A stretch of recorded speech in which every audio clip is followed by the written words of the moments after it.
আজ থেকে সারা দেশে কর্মবিরতি পালন করছেন নৌ পরিবহন শ্রমিকরা। তবে যাত্রীবাহী নৌযান এর আওতামুক্ত রয়েছে।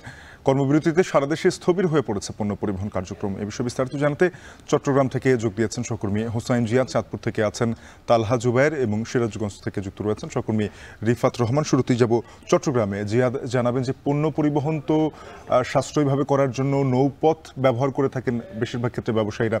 সেক্ষেত্রে আসলে বাজার অর্থনীতি সহ কোন কোন ক্ষেত্রে জটিলতা তৈরি হতে পারে?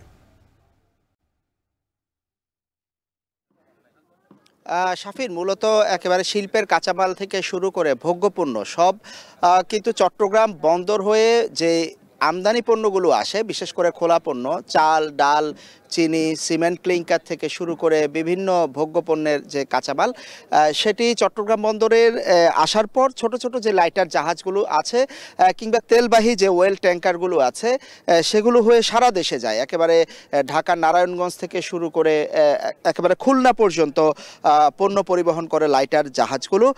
মূলত চট্টগ্রাম বন্দরে যদি একটি হিসাব দিই শাফিন, পুরো বছরে 12 থেকে 13 কোটি টন খোলা পণ্য আসে, আমদানি হয় এবং সেগুলো এই লাইটার জাহাজ করেই পরিবাহিত হয়। ফলে বড় ধরনের একটি সংকট আসলে তৈরি হলো এই কর্মবিরতির কারণে। এবং আমরা আজকে সকাল থেকে দেখছি চট্টগ্রামের যে কর্ণফুলী নদী, এখানের প্রায় 16টির মতো ঘাট, এই ঘাটগুলোতে যে পণ্য ওঠানামা হয়, ট্রাক আসে সারা দেশ থেকে ভিড়ে খোলা পণ্য নিয়ে যাওয়ার জন্য, লাইটার জাহাজ থেকে নামানো হয়, সেই ঘাটগুলো একেবারে অচল হয়ে পড়ে আছে। এবং এখানে ঘাটগুলোতে আমরা দেখছি যে বিভিন্ন ঘাটগুলোতে ছোট ছোট খণ্ড খণ্ড মিছিল নিয়ে আসলে শ্রমিকরা আসছেন এবং শ্রমিকরা অবস্থান নিয়েছেন এই ঘাটগুলোতে, যাতে কেউ লাইটার জাহাজ নিয়ে চলাচল করতে না পারে। এর মাধ্যমে আসলে চট্টগ্রামের এই ঘাটগুলোতে যেমন পণ্য ওঠানামা বন্ধ হয়ে গেছে, একই সাথে চট্টগ্রাম বন্দরে যে বহির্নোঙরে যে বিদেশি জাহাজগুলো এসেছে পণ্য নিয়ে, সেখানেও কিন্তু একই সাথে ওঠানামা বন্ধ হয়ে পড়েছে। এর মাধ্যমে আসলে বড় ধরনের ক্ষতি, কারণ এই পণ্যগুলো নিয়ে হয়তো অনেক পরিবহন দেশের বিভিন্ন কারখানাগুলোতে যেত কাঁচামাল নিয়ে। দীর্ঘদিন আসলে এইটি যদি চলতে থাকে কর্মবিরতি, আমরা যতটুকু জেনেছি যে তারা খুনি গ্রেপ্তারের দাবিতে মূলত অনির্দিষ্টকালের ধর্মঘট আহ্বান করেছেন। ফলে এর সাথে জড়িত শ্রমিক, লাইটার শ্রমিক থেকে শুরু করে একেবারে পণ্য পরিবহনের যারা আছেন, ট্রাক চালক, সবকিছু জড়িত। আর আর এর মাধ্যমে কিন্তু চট্টগ্রাম বন্দরের বহির্নোঙরে যে জাহাজগুলো রয়েছে, 50 থেকে 100টি জাহাজ আসলে সবসময় অবস্থান করে পণ্য নিয়ে। এই জাহাজগুলো কিন্তু একদিন বসে থাকলে $10,000 পর্যন্ত বাড়তি খরচ অর্থাৎ ক্ষতিপূরণ দিতে হয়, যার আসলে পুরো প্রভাব আমদানিকারক এবং শেষ পর্যন্ত পণ্যের দাম বেড়ে যাওয়ার এক ধরনের সম্ভাবনাও তৈরি হয়। তো শ্রমিকরা যেটি বলছেন যে তারা এর মধ্যে র্যাব একজনকে গ্রেপ্তার করেছে, কিন্তু সেটি তারা মানতে নারাজ। তারা বলছেন যে একজনের পক্ষে এত খুন করা সম্ভব না। ফলে তারা আসলে কারা খুন করেছে, কেন খুন করেছে এবং নৌপথের নিরাপত্তা নিশ্চিত করার দাবি তারা জানাচ্ছেন। শাফিন, চাঁদপুরে যেতে চাই। তালহা, জানাবেন যে চাঁদপুরে নৌ পরিবহন বা নৌযানগুলো যেগুলো রয়েছে সেগুলো কোথাও কোথাও চলছে কিনা, নাকি একেবারে পুরো দমে এই ধর্মঘট পালন হচ্ছে? শাফিন, আসলে আমি সকাল থেকে আছি চাঁদপুরের মেঘনা নদীতে। আমি সকালে আসলে আসার পরে যা দেখতে পেয়েছিলাম যে সকালে একদম নদীতে কোনো ধরনের যানবাহন নৌযান চলাচল না করলেও কিন্তু এখন কিন্তু দেখা যাচ্ছে যে ঢাকা থেকে চিটাগংগামী বা দক্ষিণাঞ্চলগামী কিন্তু কিছু কিছু জাহাজ, লাইটার জাহাজ কিন্তু চলতে দেখা যাচ্ছে আসলে। তবে যারা শ্রমিক রয়েছেন তারা বলছেন যে এই সমস্ত জাহাজ খালি এবং এগুলো একটা নির্দিষ্ট জায়গায় নোঙর করার জন্য কিন্তু নদীতে দেখা যাচ্ছে আসলে। এই যে গত 23 ডিসেম্বর চাঁদপুরের মেঘনা নদীতে এই নৃশংস হত্যাকাণ্ডের পরপরই কিন্তু রাত 12টার পর থেকে বাংলাদেশ নৌযান ফেডারেশনের ডাকা কর্মসূচি পালন করে আসছে চাঁদপুরের নৌযান শ্রমিকরা।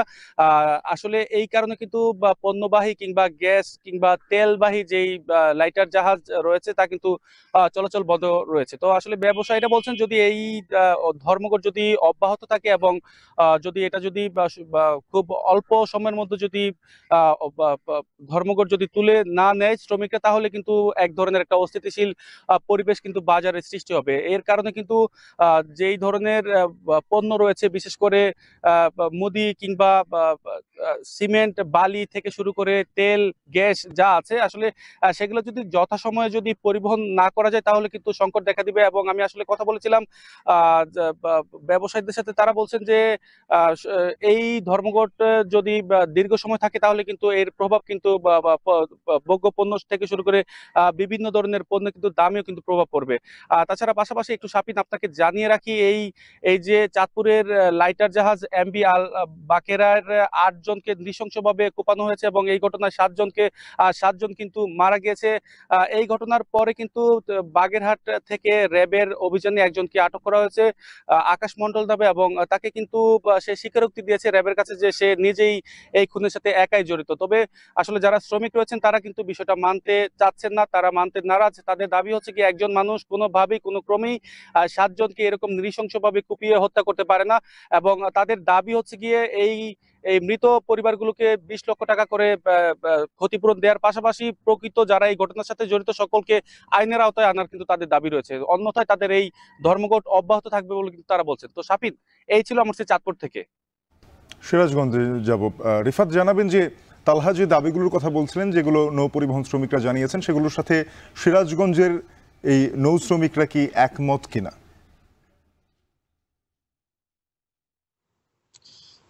জি শাফিন, আসলে চাঁদপুরে যে মেঘনা নদীতে আল বাকেরা জাহাজে 7 জন নৌ শ্রমিক নিহতের ঘটনায় কিন্তু তারা যে কর্মবিরতি পালন করছে রাত 12টা থেকে, তাদের কিন্তু মূলত 4টি দাবি।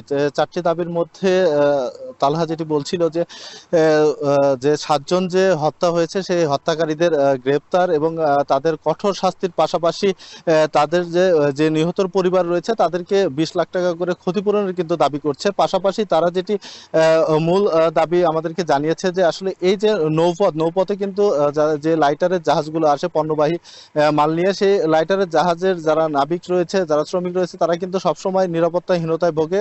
তার কারণ যে চট্টগ্রাম থেকে এই বাঘাবাড়ি বন্দর পর্যন্ত আসছে তাদেরকে কিন্তু মাঝে মধ্যে ডাকাতের কবলে পড়তে হয়, চিন্তার কবলে পড়তে হয়। এই কারণে কিন্তু তারা আসলে নিরাপত্তাটা জোরদারের বেশি দাবি জানিয়েছেন। আপনাকে জানিয়ে রাখি যে এই যে রাত 12টা থেকে কর্মবিরতি ঘোষণা দিয়েছে বাংলাদেশ নৌযান শ্রমিক ফেডারেশন, তার সাথে একত্রতা প্রকাশ করে কিন্তু রাত 12টা থেকে সিরাজগঞ্জের এই বাঘাবাড়ি নৌবন্দরে কর্মবিরতি পালন করছে শ্রমিকরা।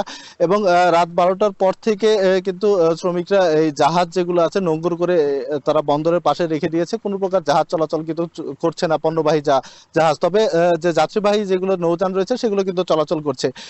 তো সকাল থেকে আমরা দেখেছি যে আসলে শ্রমিকরা তারা কিন্তু অলস সময় পার করছে এবং জাহাজ থেকে যেগুলো পণ্য রয়েছে সেগুলো কিন্তু খালাস একদমই বন্ধ রয়েছে, যে কারণে এই যে বন্দর কিন্তু একদম স্থবির হয়ে পড়েছে। আপনাকে জানিয়ে রাখি যে শাহজাদপুরের এই বাঘাবাড়ি নৌবন্দর থেকে কিন্তু উত্তরবঙ্গের 16 জেলায় তেল এবং সার সরবরাহ করা হয় এবং 16 জেলার তেল সার প্রতিদিন প্রায় 20 লাখ লিটারের উপর তেল কিন্তু এই শাহজাদপুরের বাঘাবাড়ি বন্দর থেকে উত্তরের জেলাগুলো সরবরাহ করা হয়। তো এই যে কর্মবিরতি এটি যদি আরো কয়েকদিন অব্যাহত থাকে সেক্ষেত্রে কিন্তু উত্তরের জেলাগুলোতে তেলের একটি সংকট তৈরি হবে, পাশাপাশি যে সার রয়েছে সারের সংকটও কিন্তু তৈরি হবে বলে আমাদেরকে বন্দর কর্তৃপক্ষ জানিয়েছে। তো শাফিন, বাঘাবাড়ি নদী বন্দর থেকে এই ছিল আমার কাছে সবশেষ।